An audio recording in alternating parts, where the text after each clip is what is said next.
Japanese have attacked Pearl Harbor by air. Ask not what your country can do. Kennedy has been shot. These truths to be self-evident that all men are created equal. Mr. Gorbachev, tear down this wall.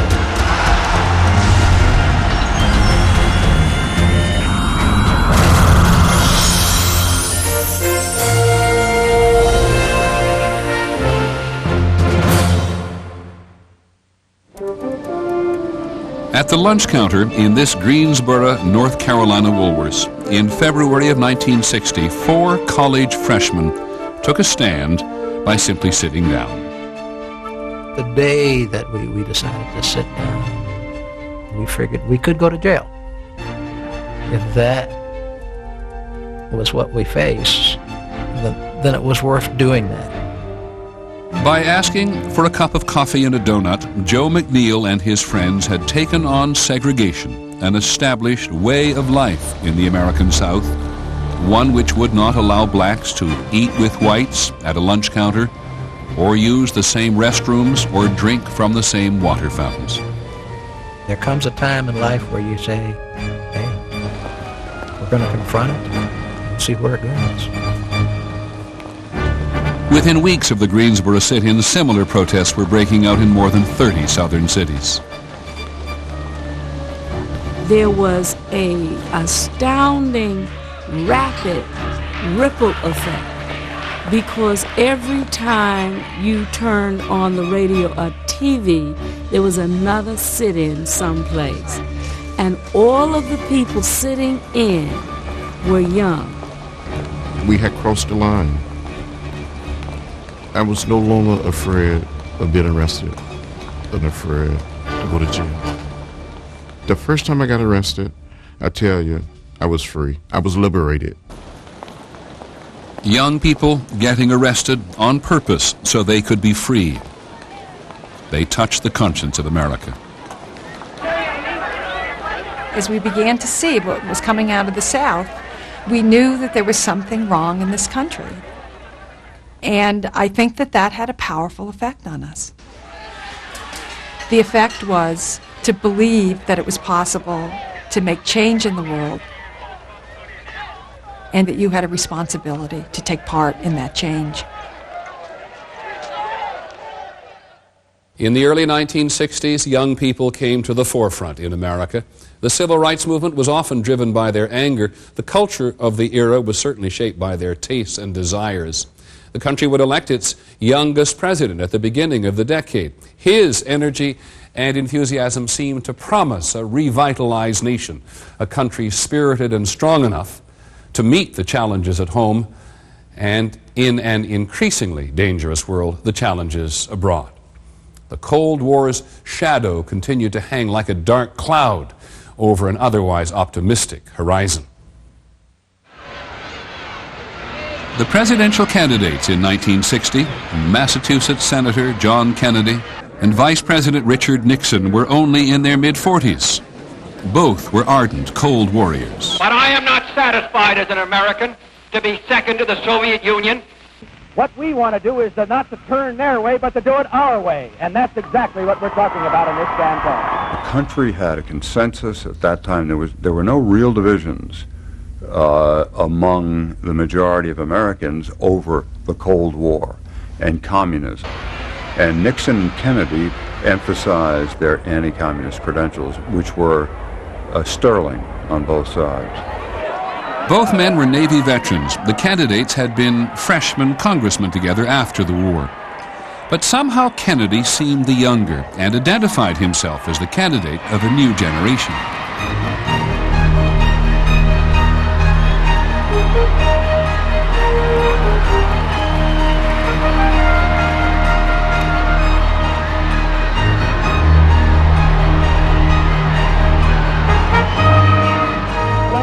His enthusiasm, his energy and determination was infectious, and we all felt, and the country felt, that yes, we're on the march again, and then it was a good march. you know, we went to several states to campaign. I was in my early 20s. I walked a precinct in Redondo Beach. I don't think I've ever done that before or since. He affected everybody.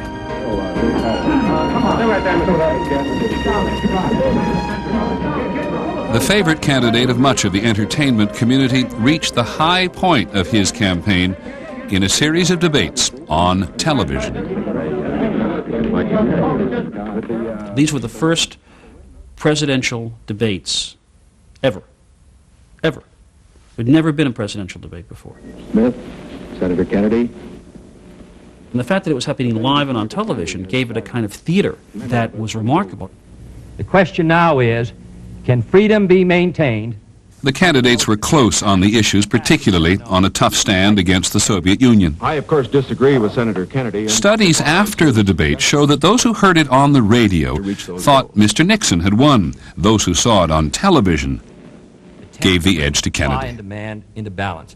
Attempt the image that came over definitely favored Kennedy. 6% surplus, which breaks the price. To see his earnestness, to feel his charm, to feel his idealism, I'm convinced that he would not have won without the debates. After the closest presidential election of the century, the country's oldest elected president at the time was succeeded by its youngest. I remember watching the inaugural with pleasure and even a kind of pride. I was struck by the fact that he didn't wear an overcoat, though it was a very cold January day. Let the word go forth from this time and place to friend and foe alike that the torch has been passed to a new generation of Americans. It was very exhilarating in a sense to have a man as young and articulate and electric as John Kennedy was. What he said was quite hawkish when you look back on it. We shall pay any price, bear any burden, meet any hardship, support any friend, oppose any foe to assure the survival and the success of liberty. After the soaring words of the inaugural speech, the inaugural parties gave final proof to the notion that a younger and more glamorous administration had arrived. I remember Lenny Bruce saying, "Isn't it great to have a president who you can imagine sleeping with his wife?" And I thought at the time, God, I think that too. You could identify with the man in that sense. He had, it was the first president that seemed like a guy, not like something on a dollar bill.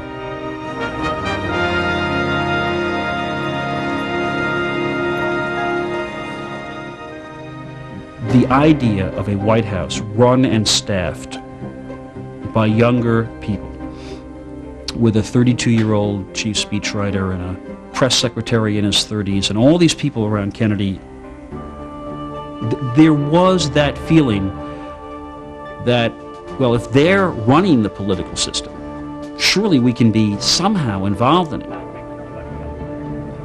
We wanted to serve. We wanted to do something because young people, me included, in those days, did wonder how we were ever going to top the generation before us. Our fathers had fought World War II. They had won. They had beaten a depression in some way. What are we going to do?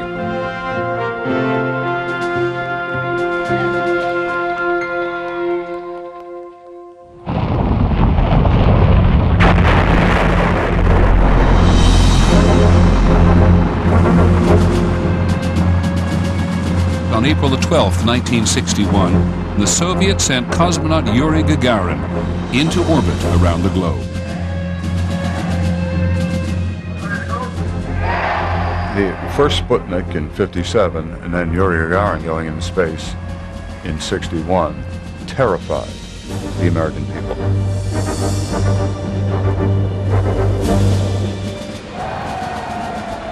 People were sitting around and talking about what would we do if the Russians had arms missiles, whatever, on the moon. And could shoot, we were making the stuff up, but shoot at us at will. And we'd have to surrender, you know, we had to choose better red than dead. That's what people were thinking then. In what would become a spiraling series of superpower moves and countermoves, just 3 weeks after the Soviets' manned launch, the U.S. sent astronaut Alan Shepard into space. And President Kennedy promised even greater heights. We choose to go to the moon. A man on the moon, walking on the moon? Now, in this decade? We choose to go to the moon in this decade and do the other things, not because they are easy, but because they are hard. You gotta be kidding. But Kennedy wasn't kidding. Because that goal will serve to organize and measure the best of our energies and skills. Because that challenge is one that we're willing to accept, one we are unwilling to postpone, and one we intend to win. This bold push into space was also seen as an aggressive manifestation of the Cold War. And so was a Kennedy-supported CIA scheme in April of 1961 to land Cuban exiles in their homeland to ignite an uprising against Fidel Castro. When the mission failed, leaving the exiles stranded at Cuba's Bay of Pigs, America and the president were humiliated. 3 months later, as if sensing American weakness, Khrushchev demanded that all Allied forces be removed from Berlin. We cannot and will not permit the communists to drive us out of Berlin, either gradually or by force. Kennedy put the United States pretty close to a war footing. A lot of people like me got draft notices. It looked like we were going to war. For the second time in the century, Americans faced the threat of war over Berlin. But now, both sides had nuclear weapons and the means to deliver them. No president ever spoke more frankly to the nation about the real possibility of nuclear war. In the event of an attack, the lives of those families which are not hit in a nuclear blast and fire can still be saved if they can be warned to take shelter and if that shelter is available. We owe that kind of insurance to our families and to our country. Families were advised to build bomb shelters. Schools held atomic attack drills. When I was a kid, I was very worried about the bomb. And I used to sit under that desk thinking, now, would the radiation fall on top of the desk and miss me? But what happens when I get out from under the desk? Then will the radiation fall? I mean, I didn't quite get it, but it didn't seem to be sensible that I was hiding under this desk. And so I had this worry, and everybody talked about this worry about the bomb. This nuclear threat over Berlin was diffused, but the Soviet-American confrontation would continue. In October of 1961, the Soviets began building the Berlin Wall. The wall would become a symbol of the Cold War's brutal reality. The newsreels presented Americans with haunting images of people risking their lives to escape communism. Once a country went communist, it stayed communist. They had secret police and the whole totalitarian structures so that there was no regressing. That the Soviet Union and its allies were a formidable global presence seemed very clear to me. An even more direct threat to American security began to unfold on October the 14th, 1962, when American U-2 surveillance planes flying over Cuba made a discovery. It was unbelievable. I couldn't believe that the Soviets would introduce nuclear-tipped missiles into Cuba, targeted on the eastern part of the United States. They never had moved nuclear weapons off the soil of the Soviet Union. We didn't believe they would. They did. It was my father's decision and his own idea. The reason to show that we are great power and we will protect all our allies, and if anybody will try to fight against our allies, that will mean beginning of the Third World War. The Cuban Missile Crisis would last for 13 days that October. The President and his most trusted advisors tried to figure out how to get Khrushchev to remove the missiles from Cuba. As far as the President was concerned, this was a superpower confrontation. It was the Soviets who would put nuclear missiles in Cuba. It was the Soviets who would have to remove them. It shall be the policy of this nation to regard any nuclear missile launched from Cuba against any nation in the Western Hemisphere as an attack by the Soviet Union on the United States, requiring a full retaliatory response on the Soviet Union. The U.S. military was put on the maximum level of alert, DEFCON 2. The President ordered the Navy to mount a blockade around Cuba. All ships of any kind bound for Cuba, from whatever nation or port, will, if found to contain cargoes of offensive weapons, be turned back. This quarantine will be extended, if needed, to other types of cargo and carriers. For 72 hours, the world watched and waited as Soviet ships approached the quarantine line. They kept coming, they kept coming, they kept coming, they kept coming. So there would be these days of incredible tension. Millions of Americans believed that they were about to die. We literally sat and talked about the fact that we were living then out in the wilds of New Jersey, and were we far away from New York City to survive? I remember that really being a terrifying moment. I was at NYU at the time, and the professor was sitting there, and he looked up at the clock on the wall, and he goes, "Well, they'll be meeting about now. They're meeting now, so we'll just have to wait."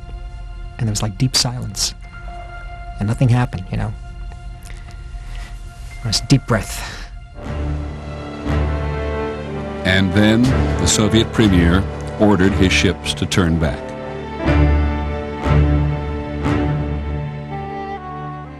In the end, the Soviet leader agreed to withdraw the missiles in return for a U.S. pledge not to invade Cuba.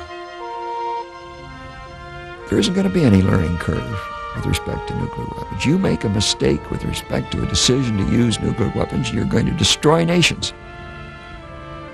Both Khrushchev and Kennedy realized how close they'd come,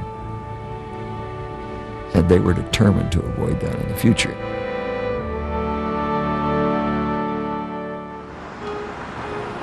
In 1961, the author James Baldwin wrote, "To be a Negro in this country and to be relatively conscious is to be in a rage all the time." It was two worlds, a black world and a white world. As a young child, I remember very well seeing the signs, and I resented it.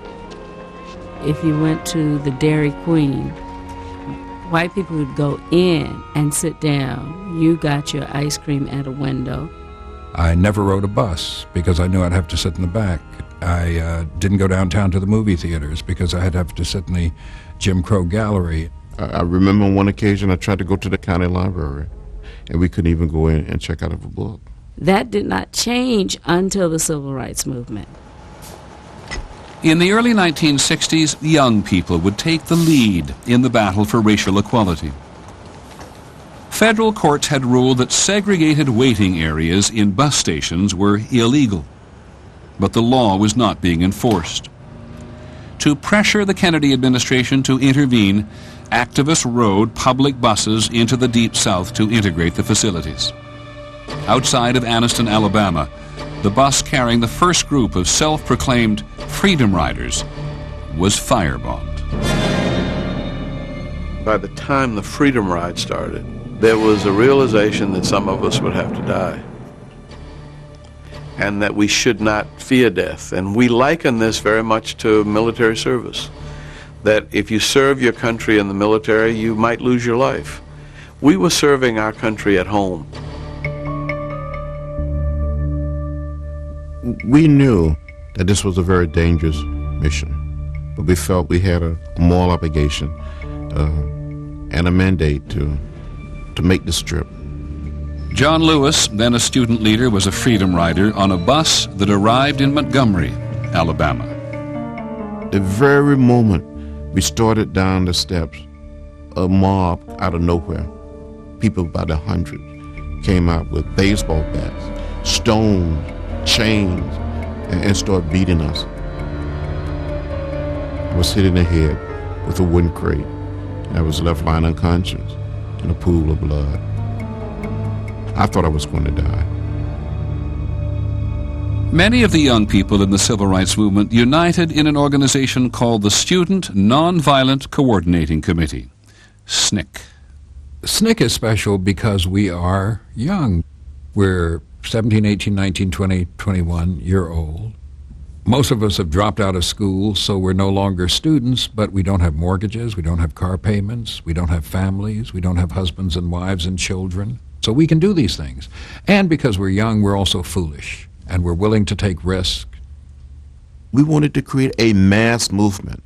We wanted to get hundreds and thousands of people involved. We had been talking about developing a nonviolent army that would be prepared to go into a community, be arrested, court arrest, and so forth, break down that fear of jail as a weapon, and also break down the infrastructure of the local area by filling up their jails. All right, let's stop it right here. It was a tactic that SNCC took to Albany, Georgia. Anybody who found the courage to be involved could be involved. In the first weeks of the Albany campaign, more than 500 young people were arrested. Once you get in jail, it's a sobering experience, because jail is not like a rally, and jail is not like a march. Some people would get into jail, they would clang those doors, and they would actually cry. And then there would be people who felt that we're in jail and we need to pray. Then there were teenagers who wanted to do rock and roll, or they were talking about their boyfriends. And it was in jail where I began to be asked to sing a lot. And no money to go to bail. Keep your eyes on the prize, oh Lord. Paul and Silas began to shout.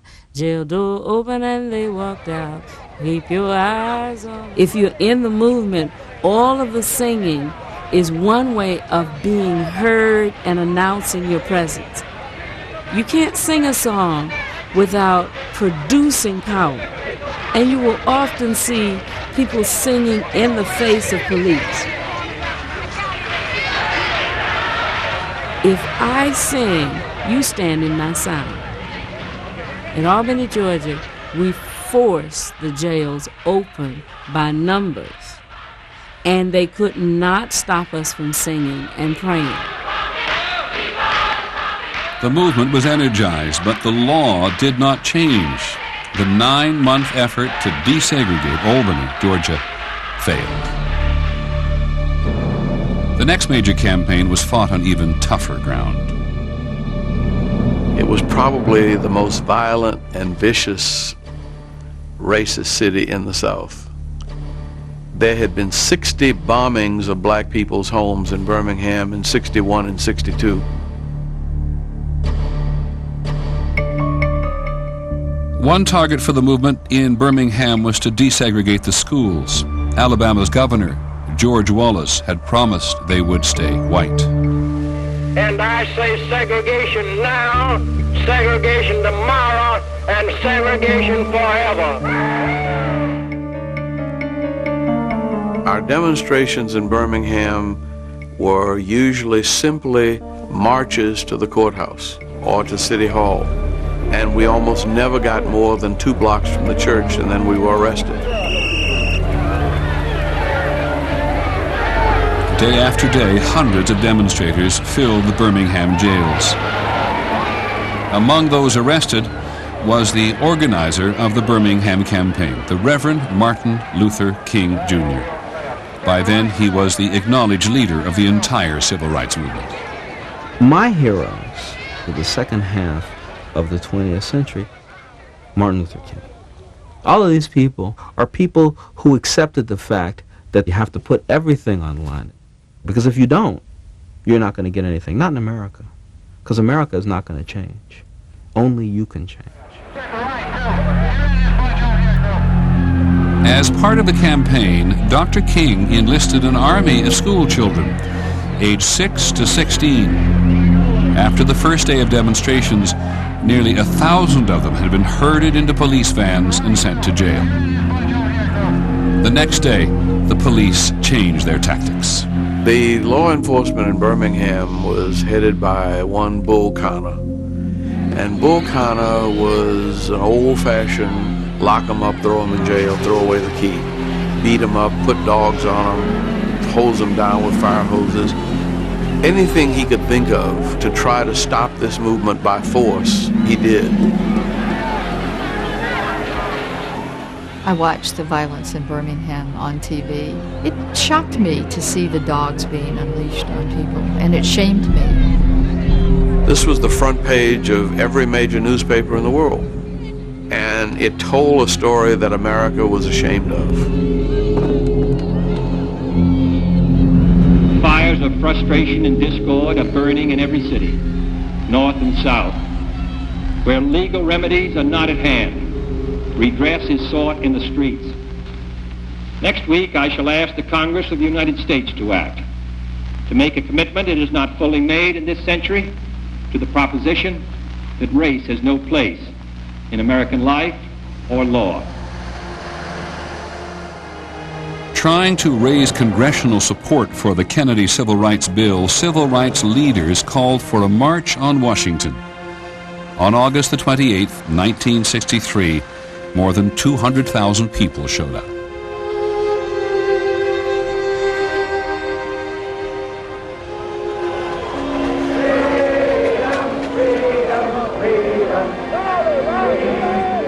We knew it was a special day. And once I got there and saw the crowds coming from all over America, black and white, poor people, rich people, show business, politicians, Martin called it a coalition of goodwill, or a coalition of conscience that could change the soul of the nation on the race issue. This was bringing a mass meeting into the homes of millions of Americans who were seeing this thing that I had seen over and over and over again in small town churches everywhere, seeing this for the first time and hearing the oratory of America's premier orator, Martin Luther King. No, we are not satisfied, and we will not be satisfied until justice rolls down like waters and righteousness like a mighty stream. I remember thinking when I saw Martin Luther King that he was going in his dream to bring the nation along, that he was irresistible in his call to mercy and love. I mean, that he was absolutely the most irresistible voice that had ever been heard. Freedom and justice, I have a dream. My poor little children one day live in a nation where they will not be judged by the color of their skin, but by the content of their character. I have a dream today. You know, I was a little young. I do remember it. Martin Luther King was a very powerful effect on me, but it wasn't so much that I understood what he was saying, but I knew that he stood for me because I needed somebody to stand for me. We will be able to speed up that day when all of God's children, black men and white men, Jews and Gentiles, Protestants and Catholics, will be able to join hands and sing in the words of the old Negro spiritual, free at last, thank God Almighty, we are free at last.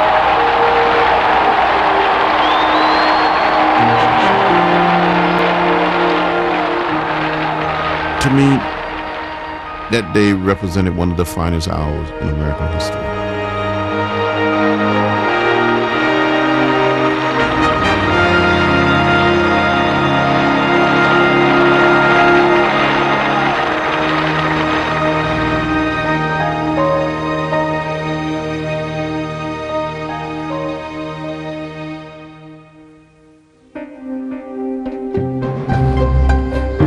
In the early 1960s, answering the president's call to action, young people had a new way in which to serve: the Peace Corps. The Corps' first director was the president's brother-in-law, Sergeant Shriver. Messages kept pouring into the White House from people, younger people for the most part, but older people too, saying, yes, I'm ready to serve. I thought joining the Peace Corps was a perfect way to do good in the world. I mean, I thought it was sort of hands across the ocean. Then I was going to go and help the poor people of the world do something better with their lives. Marnie Mueller was sent to Guayaquil, Ecuador. It was somehow giving people the notion that if they got together, they had power to make change. The Peace Corps was also a way to counter the appeal of communism in the developing world. Other young Americans responded to the president's Cold War call more directly. We're being trained to be in the military, to do what the military does, to fight if we have to defend the country. So, I mean, we all wanted to go. We thought, I mean, this was our job. On the same day that President Kennedy established the Peace Corps, he provided more funds for an elite group of warriors called the Special Forces. They would become known as the Green Berets. This is another type of warfare, new in its intensity, ancient in its origin, war by guerrillas, subversives, insurgents, assassins. The very first mission for these highly trained soldiers would be in Vietnam, in Southeast Asia. When President Kennedy took office, there were 1,000 military advisors in South Vietnam, sent there to defend against what America believed was communist expansion. It was a policy based on something called the domino theory. In a sense, we saw if Vietnam falls, the dominoes will fall. Thailand, Malaysia, Indonesia, the rest of Southeast Asia would fall under communist domination, and they would be strengthened across the globe. And it was to prevent that Kennedy felt he had to make a move to strengthen the South Vietnamese government. The South Vietnamese government, run by Ngo Dinh Diem at the time, needed the help. The leader of North Vietnam, Ho Chi Minh, wanted the North and South to be reunited. He was supplying guerrillas in South Vietnam who were growing in numbers and aggressiveness. In Vietnam, you had an insurgency, Viet Cong. They are the insurgents. We become specialists in counterinsurgents. Bill Bowles was one of the first special forces sent to train South Vietnamese troops in the fall of 1961. President Kennedy had increased the number of military advisors to more than 3,000.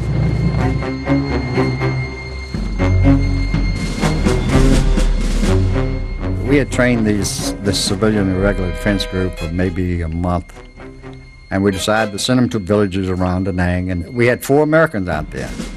And on the way between the villages, they were ambushed by the Viet Cong. 2 of my buddies were killed, and 2 others were missing. I was shocked. I guess more than anything, it brought home the idea, hey, this is not play. This is not a game. This is not a training exercise anymore. This is kill or be killed. By 1963, the situation was deteriorating. On the streets of the South Vietnamese capital, Saigon, President Diem, desperate to maintain control, was cracking down on his political and religious opponents. In protest, Buddhist monks set themselves on fire. For many Americans, these were the first television images they saw of Vietnam. It was a horrible, horrible experience because in a sense, we saw Vietnam disintegrating before our eyes, or at least the structure of the state disintegrating. Diem had lost control of it. American policymakers supported a coup to remove Diem, which resulted in his assassination. U.S. complicity in Diem's death and the resulting turmoil in South Vietnam only deepened America's involvement.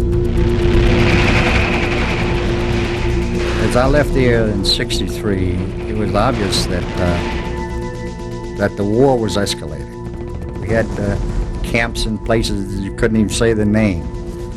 And we had more people getting killed than ever before.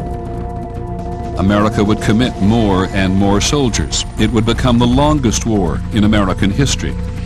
It was fought largely by young men, described by one journalist as rock and rollers with one foot in the grave.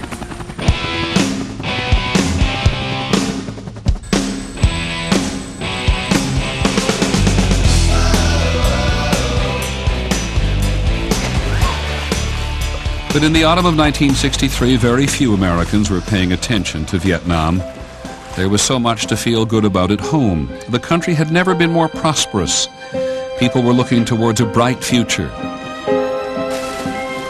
At this point, they trusted their leaders to solve the problems elsewhere. World peace, like community peace, does not require that each man love his neighbor. It requires only that they live together in mutual tolerance.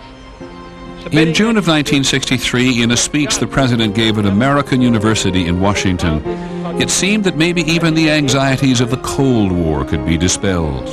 But we can still hail the Russian people for their many achievements. Khrushchev and Kennedy had both convinced the world that they were real tough guys, and they wouldn't back down. That's exactly the time that people then sit and negotiate out their problems. Both men understood that, and Kennedy laid that out. Our problems are man-made, therefore they can be solved by man. 2 months after that speech, the U.S. and Soviet Union agreed to the first comprehensive nuclear test ban treaty. Dean Acheson said once that the office kind of confers a nobility on the man. And during Kennedy's tenure in office, we had a very exalted sense of a president. Our young emperor, you know.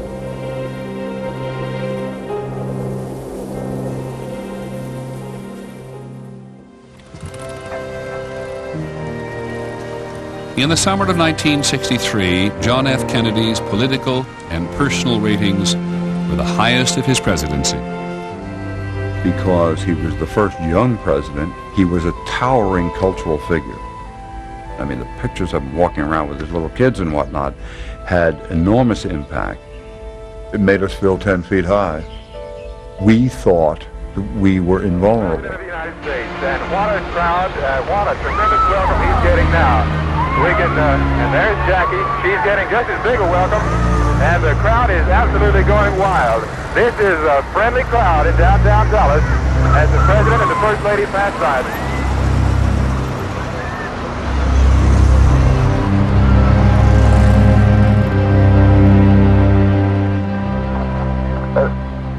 It appears as though something has happened in the motorcade route. Something, I repeat, has happened in the motorcade route. Stand by just a moment, please. It did seem as though everything came unpinned. I was sitting in a dental chair when the first bulletin came over, but then the bulletins became increasingly serious, so that within an hour, about the time I was out of the chair, Jack Kennedy was dead. Dallas, November 22nd. President John F. Kennedy was shot and killed here today, period. The president suffered a massive gunshot wound in the brain and was pronounced dead at 1 p.m. Central Standard Time. So I dictated my story that day.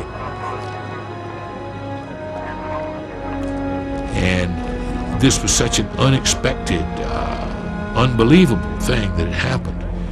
It was terribly emotional. No Americans living at that time had ever witnessed anything like this, the assassination of a president.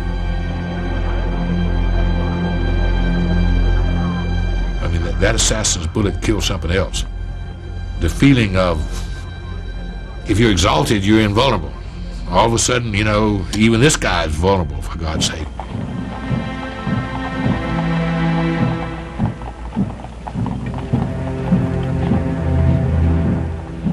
pride, like many Americans. We had our differences, but I felt we had lost a friend. We had lost a leader. It was such a source of inspiration. How did we make it? How did we survive? Where did we go from here? With the death of Kennedy, the end of the feeling of progress was never going to end. The innocence, the reality, a slap in the face, a national car crash.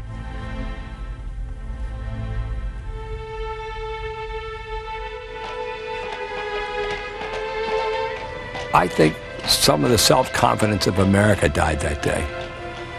Some of the optimism of America died that day.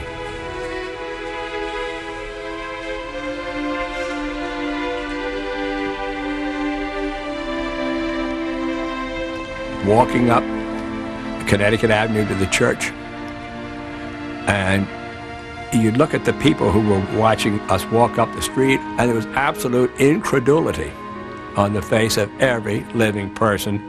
You get their eyes and your eyes, and what they were looking at you for was hopefully to get some expression from your face, from your eyes, that would help them to understand what had happened and why. And nobody understood it.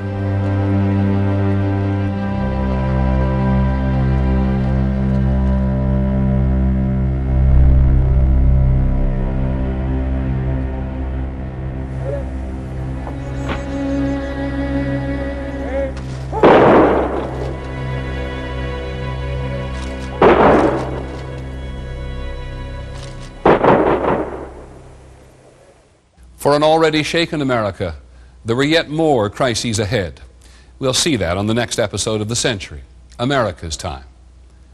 I'm Peter Jennings. Thank you for joining us.